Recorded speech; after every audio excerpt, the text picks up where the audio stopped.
Assalamualaikum warahmatullahi wabarakatuh. Kembali lagi bertemu dengan saya Dr. Ivan. Pada kesempatan kali ini saya akan membahas tentang apa itu batuk, apa yang menyebabkannya, dan bagaimana kita bisa mengobati batuk di rumah.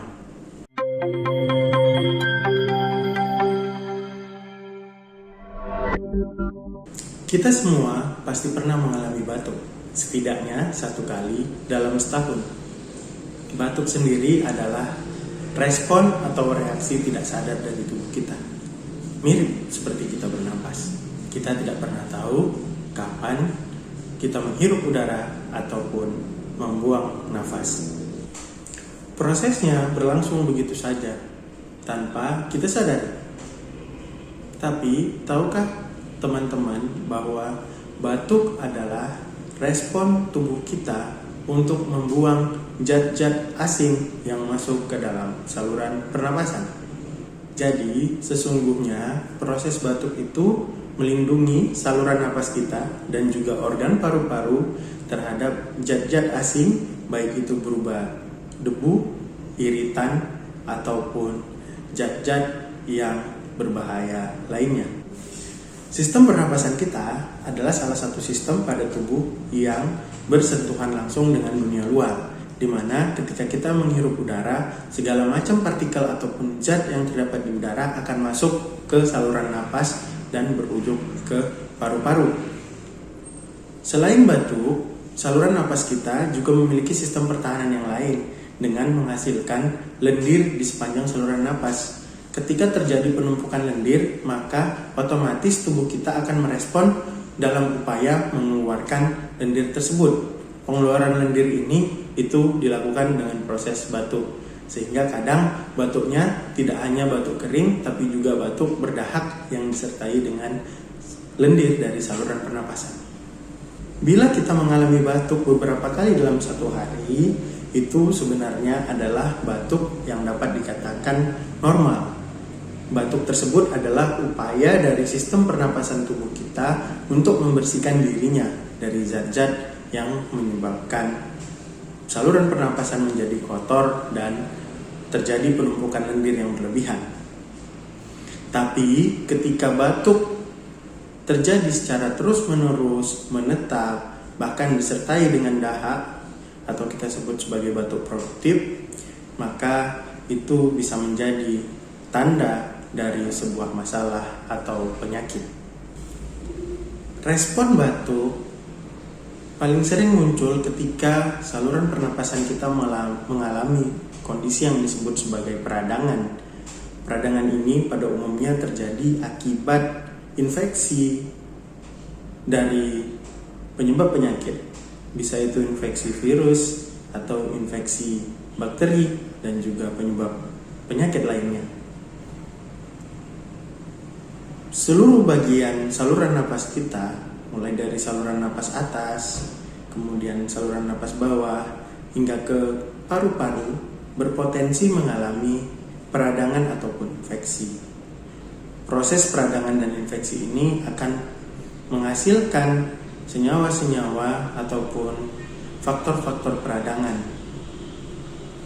Senyawa-senyawa dan faktor-faktor peradangan inilah yang pada akhirnya akan menyebabkan saluran pernapasan kita merasa bahwa ada zat asing yang harus dikeluarkan. Begitu pula ketika faktor-faktor peradangan atau senyawa-senyawa peradangan ini menimbulkan lendir yang berlebihan pada saluran napas sehingga lendir tersebut harus Batuk juga dapat muncul pada beberapa kondisi lainnya, misalnya pada kondisi kronik di mana terjadi penyempitan saluran napas yang dialami oleh orang-orang yang menderita penyakit asma ataupun penyakit paru obstruktif kronik yang sering ditemukan pada perokok. Ketika saluran pernapasan yang menyempit, maka hal tersebut juga dapat merespon agar tubuh batuk dalam upaya untuk membersihkan ataupun mengencangkan saluran pernapasan. Selain itu, batuk juga dapat muncul karena kondisi yang lainnya, misalnya pada kondisi penyakit asam lambung, terutama pada kondisi penyakit asam lambung ketika asam lambung yang berada dalam lambung mengalami reflux ataupun kembali ke kerongkongan. Hal ini akan menyebabkan iritasi pada saluran pernapasan apabila refluksnya itu jauh sampai ke atas, sampai di perbatasan antara tenggorokan dan kerongkongan, sehingga menimbulkan potensi batuk akibat iritasi oleh asam lambung yang kita tahu sangat kuat, bahkan mampu untuk melelehkan besi sekalipun. Lalu, ketika kita mengalami batuk, apa yang dapat kita lakukan di rumah untuk pengobatan pertama pada kondisi batuk yang kita alami sebelum kita bertemu atau memeriksakan diri ke dokter? Langkah yang pertama mengobati batuk di rumah cukup menggunakan cara yang sederhana, yaitu minum cukup air, terutama air hangat. Ingat, jangan air panas, karena air panas akan menimbulkan iritasi pada saluran pernapasan bagian atas. Sementara air hangat akan menyebabkan perasaan lega pada saluran napas, sehingga batuknya tidak muncul. Hindari untuk meminum air bersoda atau berkarbonasi dan juga kopi, karena kedua minuman ini tentu saja mengandung kafein.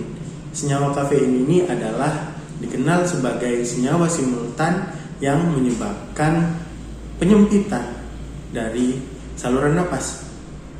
Seperti yang kita sudah bahas tadi pada awal video, apabila saluran pernapasannya menyempit, maka akan berpotensi menimbulkan batuk. Cara kedua yang dapat kita lakukan untuk mengurangi batuk adalah menggunakan pelembab udara ruangan atau humidifier. Humidifier ini dapat kita gunakan untuk melembabkan udara ruangan. Ketika udara ruangan tempat kita berada dan kita hirup tidak lembab atau terlalu kering, maka hal ini juga akan berpotensi mengiritasi saluran pernapasan sehingga akan memunculkan batuk. Penggunaan pelembab udara ruangan akan menyebabkan udara yang kita hirup menjadi lebih lembab sehingga saluran pernapasannya tidak akan mengalami iritasi. Bila batuk yang kita alami adalah batuk kering atau batuk tidak produktif, maka langkah ketiga yang dapat kita lakukan di rumah untuk pengobatan batuk adalah mengkonsumsi permen pelega tenggorokan. Permen pelega tenggorokan ini dapat menyebabkan tenggorokan menjadi lega sehingga batuknya akan berkurang. Cara lain yang dapat kita lakukan adalah dengan menggunakan madu. Madu sudah dikenal sejak dari dulu adalah bahan alami yang dapat mengobati berbagai macam penyakit. Campurkan madu dengan air hangat ataupun dengan teh hangat, kemudian diminum. Itu adalah salah satu upaya yang dapat kita gunakan untuk melegakan tenggorokan ketika batuk.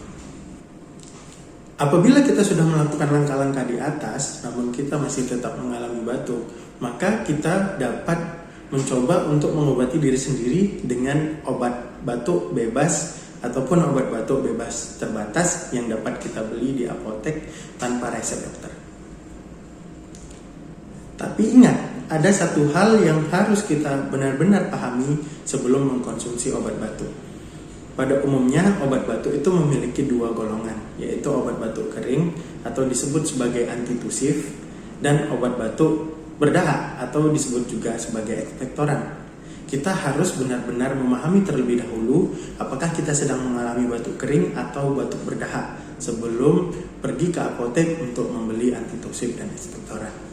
Obat bebas dan obat bebas terbatas ini memiliki label berapa kali harus dikonsumsi dan dosisnya berapa. Jadi kita dapat dengan mudah membelinya di apotek tanpa resep dokter, dan kita juga bisa membaca labelnya untuk mengetahui berapa dosis konsumsi obat tersebut. Bila langkah-langkah pengobatan rumahan yang telah kami sampaikan sebelumnya tidak efektif untuk meredakan batuk yang kita alami, maka sebaiknya kita memeriksakan diri ke dokter.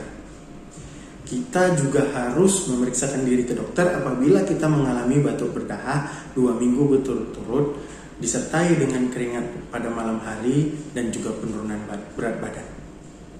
Pada masa pandemi seperti ini, kita juga harus antisipasi dan waspada apabila kita mengalami gejala seperti batuk pilek, terutama setelah kita melakukan perjalanan dari tempat yang memang masih terdapat kasus COVID-19. kita juga harus segera memeriksakan diri ke dokter ataupun layanan kesehatan terdekat. Selain itu, batuk berdarah dan batuk disertai dengan gejala lain seperti sesak napas berat itu juga harus segera dilakukan pemeriksaan oleh dokter. Kondisi batuk berdahak terus-menerus atau menahun juga harus diperiksakan ke dokter. Untuk apa? Dokter akan melakukan pemeriksaan yang lebih baik dan lebih tepat untuk mengetahui apa sebenarnya penyebab dari batuk. Apakah disebabkan karena infeksi virus, apakah disebabkan oleh infeksi bakteri seperti batuk yang lebih dari 2 minggu yang pada umumnya disebabkan oleh tuberkulosis paru, atau kondisi lainnya yang menyebabkan batuk. Apabila dokter sudah menemukan penyebab batuknya, maka dokter dapat memberikan pengobatan yang tepat agar batuk dapat mereda dan atas izin Allah akan mendapatkan kesembuhan. Demikian video kali ini. Silakan subscribe, share, dan like video ini apabila teman-teman merasa video ini bermanfaat. Dan nantikan video seri 20 keluhan utama penyakit orang Indonesia dan pengobatan rumahan lainnya.